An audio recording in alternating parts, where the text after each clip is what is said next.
Hi students, welcome to EPG Pathshala. I am Dr. M.B. Shubha and I am here to lecture on the topic dividend policy. Now what is dividend referred to?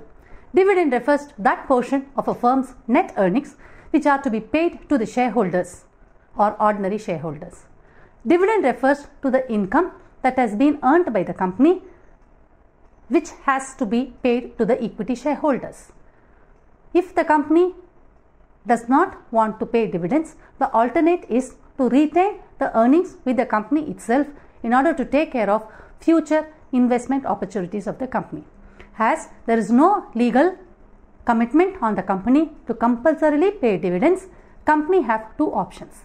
One, it can decide to pay dividends to satisfy the needs of the investors, or on the other hand, retain the earnings with the company itself in order to take care of its future investment option. The idea is to consider to give dividend or not to give dividend based on the available investment opportunities of the company.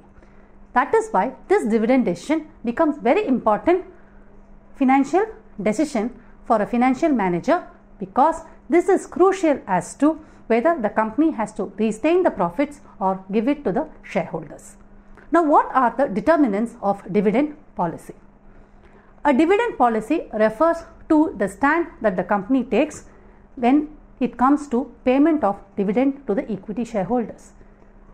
So, in this case, we will just understand how the company actually arrives at the dividend. So, after taking care of all the fixed and variable expenses, the operating income of the company is arrived. From the operating income, interest to the equity shareholders is paid, and on the remaining amount of money, the government tax is being deducted. After the tax has been paid, from the earnings after tax, the preference dividend, if any, is to be paid to the preference shareholders. The remaining amount of money which is available with the company is called as the earnings available to equity shareholders. The company has the option of dividing the earnings available to equity shareholders by the total number of shareholders of the company and distribute the same as dividend or earnings per share to the equity shareholders fully. So, in that case, the earnings per share and the dividend per share will be the same. But you will see that companies usually don't prefer to distribute all the earnings that are available to the shareholders fully to the.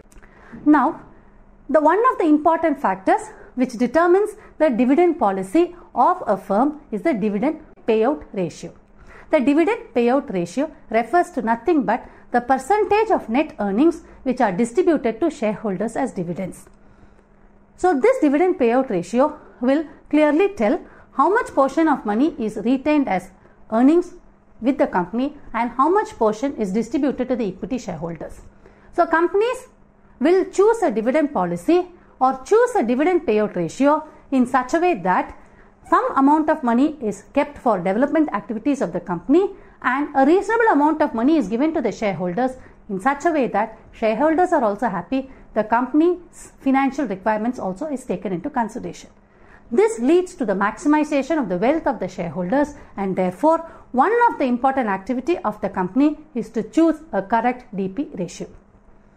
And another important factor that has to be taken into consideration is to make sufficient provision for financing the growth, and this growth aspect also has to be taken into consideration while we are making a dividend policy. So, when companies are having sufficient growth opportunities, in that case it is advisable for the company to retain sufficient amount of money or sometimes all of the money as earnings, retain earnings for the development activities. When sufficient growth opportunities are not there, it is not wise for the company to retain the earnings because it attracts extra cost, and therefore it is wise for the company to pay to the shareholders. Therefore, the growth opportunities of the company are therefore very, very important in determining the dividend policy of the firm. So, you will see that we should always think dividend is a residual decision, means it is a decision which has to be taken at the last. But not necessarily. This dividend decision is not a residual decision, but this decision also has a large influence on the provision for the future which is required by the company. So, a significant portion of the future financial outlay that is required will be financed by the retained earnings. Hence, sufficient care has to be taken in order to decide on the dividend payout ratio. Second important factor which affects the dividend policy is the stability of dividends.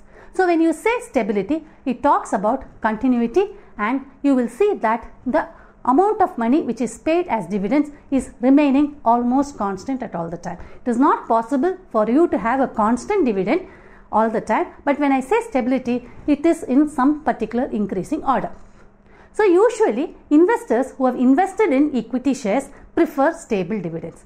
When they are assured that the shares that they have invested in will be giving them a stable dividend, they feel very happy about the investment.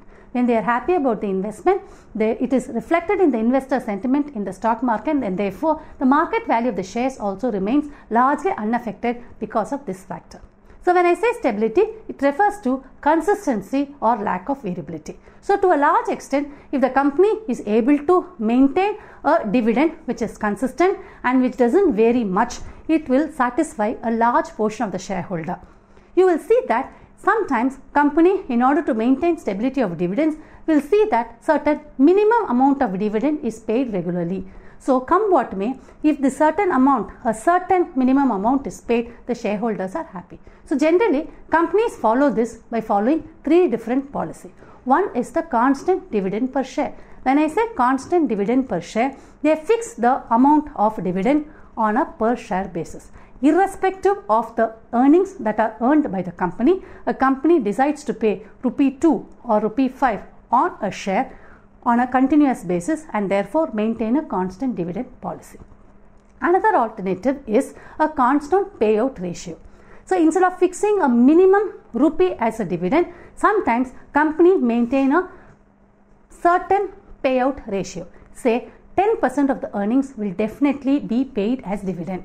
So they have a DP ratio of 10%, 15% or in some cases 35% also, which means that 35% of whatever earnings that are made by the company will be paid as dividends, and the remaining 65% will be retained as retained earnings for further investment purposes. Sometimes constant dividend payout ratio or constant dividend per share might not be very satisfying. So some companies follow a stable rupee dividend policy plus some extra premium. In certain cases, they continuously pay a stable dividend, and in cases where the company has made surplus profits, a portion is paid as premium to the shareholders. In this way, company stability of dividends are also taken care of, and sometimes this particular extra dividend that they get is also satisfying the shareholders who have invested in the company.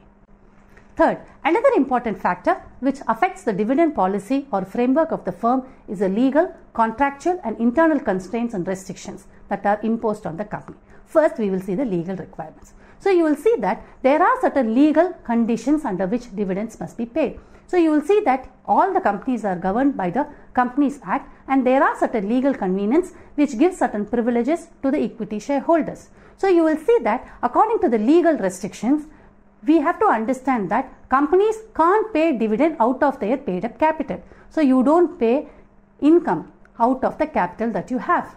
So you will have to understand that any dividends that impair capital, which means which reduces capital and which are illegal, and all the directors which have made illegal dividend payment, dividend payout to their shareholders are liable for the amount that have been distributed. Another important legal convenient is the net profits. We have to understand that companies cannot pay dividends other than net profits and accumulated profits which it has accumulated over a period of time. And you have to understand that the dividend amount that is being paid to the equity shareholders cannot exceed the net profits which are accounted for in the company. Insolvency. So you will see that a firm is said to be insolvent in two situations: when the liabilities of the firms are exceeding the assets, and when companies are unable to pay their bills, we say companies are insolvent. So if when a company is insolvent, the firm cannot be expected to pay dividends in either of the above cases. So this is something that has to be taken into consideration while formulating the dividend policy of the firm. Next comes the contractual requirements. So you will see that we have seen there are different sources of finance which the companies employ in order to take care of their financial commitments. Sometimes companies take term loans or soft loans from specified financial institutions to take care of their financial commitments or financial difficulties. So sometimes when they avail special loans from certain financial institutions, they are entering into certain contractual requirements where they agree with the loan sanctioning authority that they will not pay dividends till the time they have repaid this soft loan. So sometimes these contractual agreements which they have entered into with the financial institutions might impair the payment of dividends. Next, we will see the internal constraints which are likely to affect the dividend policy of the firm. So you will see that there are certain constraints which are very unique to the firm, and they include the following. Liquid assets. Now, what constitute the liquid assets of the firm? The cash that is available with the hand, all the assets they have in the form of marketable securities, their receivables, and all other forms which can be immediately convertible into cash will determine their liquid assets. So some companies have sufficient liquid assets to take care of all their financial commitments. But there are certain situations, or when there is a market recession, you will find that there will be significant portion of the liquid assets blocked in the form of receivables, which will affect the liquidity portion of the company. So when you are talking about companies which are growing, which are new, or which have recently ventured into new businesses, their financial requirement will be large and their outlay will be very high, where their liquid asset positions might sometimes not be very sufficient. So whenever the company is trying to make a decision on making payment for their dividends, they have to make an assessment about whether they have sufficient liquid assets to take care of their dividend payments, because usually companies don't carry everything in the form of cash. So you will see that the cash cycle keeps moving within the organization over a period of time, and therefore it takes time for cash to get converted into cash again. Therefore, growing companies and companies which are having loans, companies which have got redemption of preference shares in the offing. See, some companies will see that in the next 1 year they have to redeem their preference capital because it is getting mature. So at that time there will be a huge outlay and there will be a huge burden on the company to redeem their preference shares or redeem their debenture certificate. If they have created a sinking fund and if they have created a provision for this redemption, fine, well and good. But if companies have not made sufficient provision for redemption, you will see that on that particular year, they will have a huge cash crunch or a cash requirement in order to redeem or take care of their loans or buy back their debenture certificates. In this situation, the position of liquid assets will have to be taken into consideration, because that only decides the cash position of the company. So only if it is sufficient will they be able to make dividend payments. So usually in these kind of situations, dividend decisions or dividend policy or dividend payout is given last priority, and sometimes these kind of constraint on liquid assets will affect the dividend policy of the firm. Another notable factor which affects the dividend policy of the firm is the growth prospects. So if the company is booming and there are huge growth possibilities, diversification prospects and huge export orders which are available for the company, it will be very good for the company. But you have to understand all these call for huge financial outlay and therefore needs lot of investment per se. So when such growth opportunities are present with the company, it calls for huge cash requirements. In that case, when they are having retained earnings or that year's current earnings with them, they will give more preference to using some portion of their retained earnings or some portions of their dividend payment for taking care of their investment requirements. So companies with growth prospects will show less interest in making payment of dividends and vice versa. So growth prospects of the firm have a significant impact on the dividend policy. See, sometimes there could be rare financial requirements of the company. Some financial requirements are immediate, some financial requirements are long term. So usually immediate financial requirements of the firm are taken care of by retained earnings or by their current earnings of the company, because that money is there in their hands. So in that case, they will give more priority for using their current earnings to take care of their immediate financial requirements rather than borrowing as term loan or taking a loan from the bank. And you will see that when other sources of finance are easily available, people prefer to pay dividends. When availability of funds outside are restricted, companies will give more preference for using the earnings to take care of their financial requirements. Another thing is, which is very, very significant for taking care of dividend policy, is the stability of earnings. Companies which are having good stability in their earnings, stability of their earnings, will be able to pay their dividends regularly and constantly to their shareholders. If companies have variable income, or if the income is not stable, you will see that every year they face with the situation of revising their dividend policy. Lastly, whenever they are trying to think of payment of earnings to the shareholders, control over the payment is also essentially taken care of. Sometimes owners' consideration also are taken into consideration for determining the dividend policy of the firm. The tax status of shareholders. If the shareholders are in a higher tax bracket, they will prefer the company to retain a portion of their earnings significantly for future development, because any dividend that is received will be treated as extra income and that income will be taxed. So sometimes shareholders prefer the company to retain the earnings with the company itself and invest in higher profitable ventures. Therefore, the value of the shares that they are holding will increase. So naturally, since companies have tax considerations, it is easier for the companies to save tax by retaining the earnings than at the shareholders level. So such decisions also will influence the dividend policy of the firm. So when companies have large investment opportunities, you will see that they will retain the earnings and there will be reduction in the dividend payout, or there will be a revision in the dividend policy. And lastly, people will think of dilution of ownership.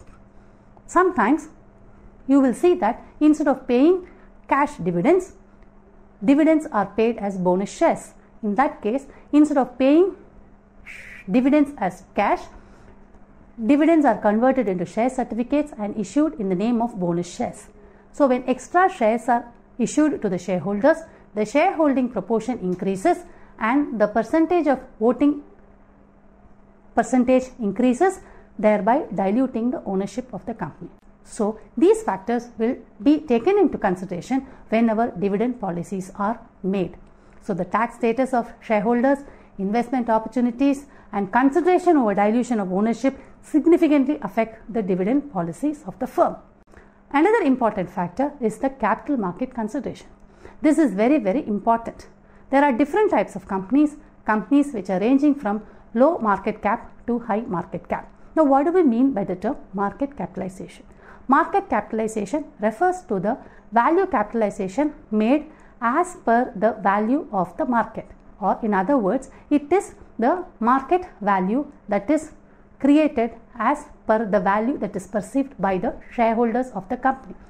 So when the companies are perceived to be doing very well, paying good dividends and functioning profitability in the market, shareholders show solidarity to the company, and you will see that the share value of the company will continuously increase in the market. You will see that depending on the size of the company, you will see there will be companies with low market capitalization, medium market capitalization, and high market capitalization. This low, high and medium market capitalization has an influence on their dividend policy. So when big companies which are continuously growing, which are diversifying in new businesses, if they pay a minimum dividend, it is not going to have a significant impact on the shareholders, because the shareholders assume that whenever companies retain earnings, they are used by the company for profitable growth ventures. In case of low market capitalization, shareholders are aware that the company is growing and it is very small, and even a small amount received as dividend is quite happy. But you will see that in certain cases, whenever a company is retaining its earnings and not paying dividends regularly, it sends a message and signal to the shareholders. So it becomes important. Whenever dividends are paid, it indicates growth and good performance on part of the company. So it is a message, it is an indicator on the performance of the company. So despite the companies having good growth opportunities, it is better that the companies make an effort to pay at least a minimum amount of money as a dividend to their shareholders. Irrespective of whether they are small, medium or large enterprises, dividends have to be paid, because dividends sends a message. Dividend sends a message that companies are performing, companies are making profit, and companies have intention to distribute the profits to the shareholders. So these capital market considerations also should be taken into consideration while formulating the dividend policies of the firm. Inflation. Another important factor that affects each and every individual in our country is inflation. So inflation refers to the steady rises in the prices of commodities and services over a specific period of time. Now, we all know that nobody remains unaffected because of inflation. So you will see that an inflationary situation leads to the rise in prices of all commodities, and you will see that it has an effect on the disposable income of each and every person in the country. So when I say disposable income, it refers to the amount of money that I have for consumption after taking care of my tax requirements. So you will see that investors, when they make investment in shares, they expect higher level of income in the form of dividend, and they usually use this dividend income to supplement their other income activities.